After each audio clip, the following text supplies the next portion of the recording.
The robot mean time between failures. Calculator determines system reliability when multiple components work together in series. Let's explore the input fields. Enter component 1 MTBF in hours and component 2 MTBF in hours, which are both required. You can add up to 4 optional components. Component 3 MTBF hours. Optional, component 4 MTBF hours. Optional, component 5 MTBF hours optional, and component 6 MTBF hours optional. Finally, enter time for reliability calculation in hours, which defaults to 1000.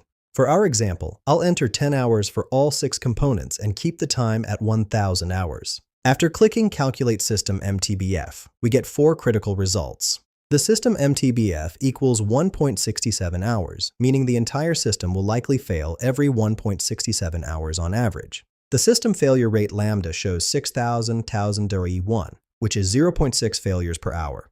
The reliability at time t is 0.00, indicating 0% chance the system survives 1000 hours. The probability of failure at time t confirms this at 100.0%.